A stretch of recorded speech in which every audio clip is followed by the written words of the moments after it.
Well, that's not what's happening. What is going on, Cantaloupes? Throughout every NFL team's history, they have been bad at a certain point, and they've made a lot of mistakes, and those mistakes ultimately end up leading to bad records and lack of success for years. Every team has done it, so let's talk about it. I'm Mike Cantalupo, and these are the biggest mistakes from every NFL team. Arizona Cardinals drafting Andre Wadsworth in '98. Wadsworth was the third overall pick in '98. He was a star defensive end at Florida State, but he only played 36 games across 3 seasons. His career was essentially ruined by knee injuries. Charles Woodson was picked right after him. Then Randy Moss and Fred Taylor were also available. The Cardinals were horrible for a decade, kind of directly after this. Atlanta Falcons trading Brett Favre. With the 33rd pick in 1991, the Falcons drafted Brett Favre. He threw 4 passes in '91 for the Falcons. Then he was traded to the Packers after the season for a first-round pick. The Falcons drafted running back Tony Smith, who only had 300 career rushing yards. Favre turned into, well, Brett Favre, 3-time MVP, retired as the leader in passing yards and touchdowns, and the Falcons sucked for a decade until they wound up getting Michael Vick. Baltimore Ravens rebuilding after Super Bowl 47. The Ravens beat the 49ers in Super Bowl 47. It was their second title in the 21st century, but GM Ozzie Newsome decided to really kind of tear it all down. He let Ed Reed go in free agency. Anquan Bolden was traded to the 49ers. Ellerbe left in free agency. Paul Kruger left and signed with the Browns. The Ravens have been mediocre since, and they could have competed for 1 or 2 more championships if they kept that core in place. Buffalo Bills drafting Tim Cousineau, number 1 in 1979. He was a star linebacker out of Ohio State, and he was drafted 1st overall. But he ultimately signed in the CFL with Montreal. He never played for the Bills. He would later join the Browns and then the 49ers. Dan Hampton, Phil Simms, Kellen Winslow, and Otis Anderson were picks that were right there. Carolina Panthers drafting Tim BIAKABUTUKA in 1996. I did not say that name correctly, but he was a Michigan running back. He was the 8th overall pick. He played from 96 to 2001, just over 2,500 rushing yards in his career. Guess who they passed on? Well, Marvin Harrison, Ray Lewis, Eddie George. Those are all names I could pronounce. We should have went with them. Chicago Bears drafting CEDRIC Benson in 2005. He was the 4th overall pick by the Bears in 2005. He held out after being drafted and played only 3 seasons with the Bears. He never really became a star with them. DeMarcus Ware, Aaron Rodgers, Roddy White, those are just some of the stars who were available. Imagine having one of those guys for your 2006 NFC champion Bears. Cincinnati Bengals giving Marvin Lewis 9 lives. Why has he not been fired yet? They haven't won a playoff game since 1990. Marvin Lewis has coached the team since 2003. Not one single playoff win. Come on. They wasted all these great years with Carson Palmer, Chad Johnson, Andy Dalton, AJ Green. He was expected to be let go after 2017, but you know what? He's still here, and he just signed a 2-year extension. Come on! Cleveland Browns drafting Tim Couch. The Browns have made a million mistakes in their lifetime. We could pick anything they've done in the last 20 years, but it all started with Tim Couch, 1st overall pick in 1999. Couch was only in the NFL for 5 years, 64 touchdowns against 67 interceptions. The Browns passed on Donovan McNabb, Torrey Holt, Edward James, Dante Culpepper, Champ Bailey. Yeah, they could have had a couple of options there. Dallas Cowboys firing Jimmy Johnson. Jimmy Johnson coached the Cowboys to a Super Bowl 27 and 28 victories. Then he put him on the path to a dynasty, but then Jerry Jones hated Johnson and he wanted to strip Johnson of some of his powers. Johnson obviously refused. The two decided to part ways. Barry Switzer took over and he led the Cowboys to 1 more title, but then the Cowboys have kind of been mediocre over the last 20 years. Like, you fire a guy who's won 2 Super Bowls for you? The Cowboys dynasty could have lasted longer if Jimmy Johnson stayed. Denver Broncos drafting Ted Gregory. They have a strong history of free agency signings, but drafting was quite bad in the 80s.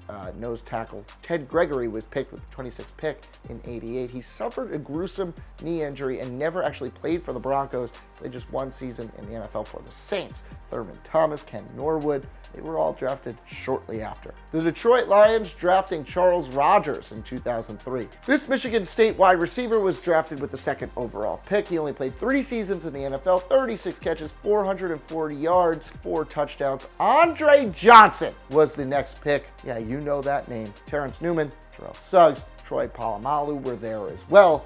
Rodgers has since run into legal troubles, and it was an awful mistake by Detroit. Imagine you had Andre Johnson and Megatron. Possible. Green Bay Packers drafting Tony Mandarich. He was regarded as the best offensive line prospect ever. He was a star offensive tackle at Michigan State. He was drafted 2nd overall by the Packers in 1989. I mean, everybody thought this was a surefire bet. But, yeah, he held out. He had 3 poorest seasons. He was released in 92. Barry Sanders, Derek Thomas, Deion Sanders. They were the next 3 picks. Imagine Brett Favre having one of those people to lead the Packers with. Houston Texans signing Brock Osweiler. We'll give drafting David Carr a pass because the Texans were an expansion team. They didn't have much going for them. Brock Osweiler, on the other hand, signed for 4 years, $72 million in 2016. He only played 6 games for the Broncos to fill in for Peyton Manning. So they decided, let's give him all the money. He was terrible. And traded to the Browns in 2017. Now he's on the Dolphins. Great. Indianapolis Colts trading John Elway. Elway was drafted 1st overall in 1983. He refused to play for that team. He was traded to the Broncos for Chris Hilton and a 1st-round pick. Some guys. Elway took the Broncos to 5 Super Bowl appearances. They won Super Bowl 32 and Super Bowl 33. The Colts were awful until they got Peyton Manning in 98. Should never trade a franchise quarterback away, but I guess if he didn't want to play for you, what are you going to do? Jacksonville Jaguars drafting Blaine Gabbert. He was a Missouri quarterback, 10th overall, 2011. He only spent 3 seasons with the Jags, appeared in just 28 games. J.J. Watt was the next pick. Andy Dalton, Colin Kaepernick, they were on the board too. They're definitely significantly better than Blaine Gabbert. They even traded up to get Gabbert, which is strange, while the Redskins, with the pick that they got, drafted Ryan Kerrigan. Kansas City Chiefs drafting Todd Blackledge. This was a Penn State quarterback drafted 7th overall in 1983. He went just 13-11 as the Chiefs starter, 32 picks to 26 touchdowns. They passed on Jim Kelly and Dan Marino. Both are now Hall of Fame quarterbacks. That set back Kansas City for years. Los Angeles Chargers drafting Ryan Leaf. The biggest draft bust ever. He and Peyton Manning were the can't-miss prospects. Only one was a can't-miss prospect. Yeah, Peyton Manning, one of the greatest quarterbacks of all time. Ryan Leaf, the greatest draft bust of all time. Los Angeles Rams sending the bus to Pittsburgh. Jerome Bettis was a running back for the Rams. He had 2 1,000-yard seasons. The Rams saw Lawrence Phillips as their running back of the future. Oh well, because they traded Bettis to the Steelers for a 2nd and 4th round pick. Bettis was a perennial Pro Bowler, a legend on the field. They won Super Bowl 40. He's in the Pro Football Hall of Fame. Phillips was a hothead.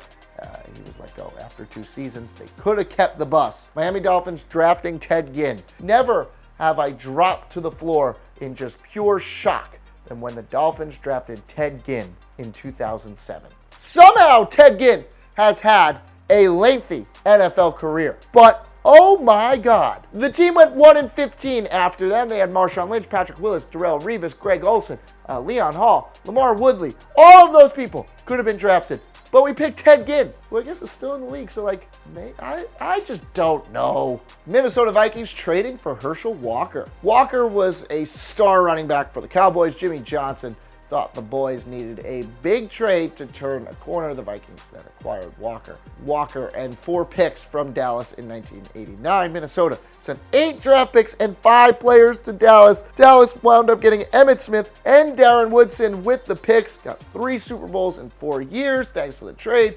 Walker only spent 3 seasons in Minnesota. Imagine him with Chris Carter and Randy Moss. New England Patriots drafting and trading Jim Plunkett. The Patriots drafted Jim Plunkett with the 1st pick in 1971. They passed on Archie Manning, Jack Youngblood, and John Riggins. They totally mismanaged Plunkett. That was the big problem. He was traded to the 49ers in 1976. He later joined the Raiders in 1978, where he led them to 2 Super Bowl championships. It was really a waste of talent in New England. I honestly think that one day this will be replaced by the Jimmy G trade. New Orleans Saints, the Ricky Williams trade. Mike Ditka loved Ricky Williams a lot. He wanted to get the University of Texas running back really quick.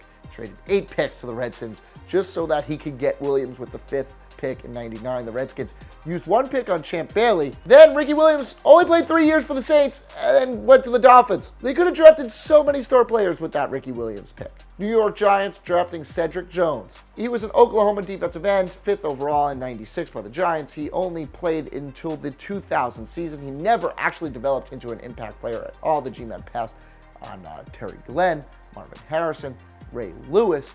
Jeez, that was not the franchise-changing pass rusher that they were hoping. New York Jets drafting Vernon Golston. He was really a can't-miss prospect, we think. Not true.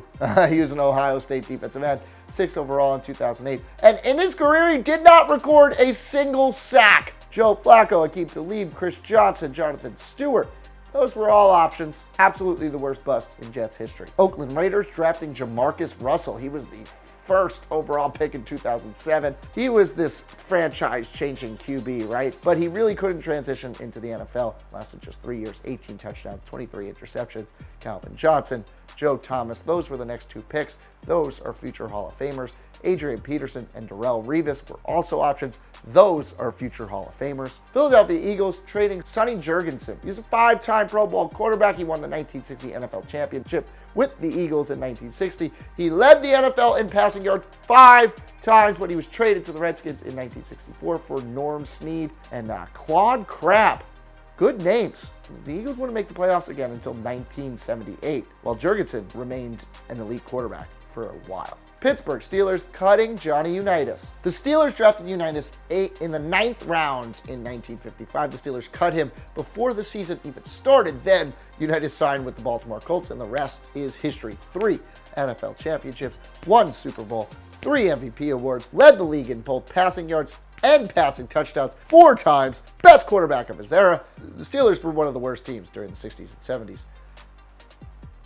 That's all I have to say. San Francisco 49ers trading Y.A. Tittle. He played on the 49ers from 51 to 60. He led them to 7 winning seasons. He was traded to the Giants in 61 for a guard.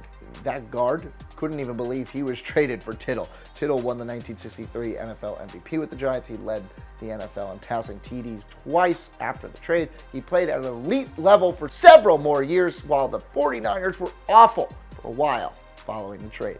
Seattle Seahawks running the ball. Yeah, prime chance at repeating as Super Bowl champions. You thought you would be able to avoid this, right?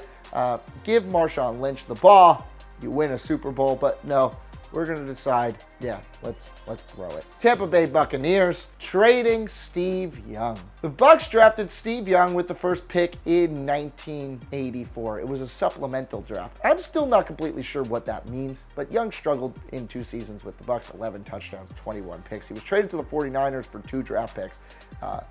Young took over for an injured Joe Montana. The rest is history. He led them to a championship in Super Bowl 29. He kept that 49ers dynasty going. He's a 2-time NFL MVP. He's now in the Hall of Fame. And the Bucs are just deplorable in the 90s. Tennessee Titans, Houston Oilers, Steve Largent trade. He was a 4th round pick by the Oilers in 1976. The Oilers weren't really impressed by him in the preseason. He was traded to the Seahawks for an 8th round pick. Largent became an elite receiver, 7-time Pro Bowler, led the league in receiving yards twice, 13,000 yards, 100 touchdowns, 819 receptions. He is in the Hall of Fame. Warren Moon. If Warren Moon had him, it would have been something else. The Washington Redskins signing Albert Haynesworth, 7 years, $100 million for somebody they thought was going to be the next great defensive tackle for the team. He ended up being a complete bust. Injuries and lack of effort derailed his career. What was your team's biggest mistake? Let me know in the comments below. If you like this video, hit the like button. If you want to subscribe. Until next time, I'm Mike Cantalupo. Thanks for watching.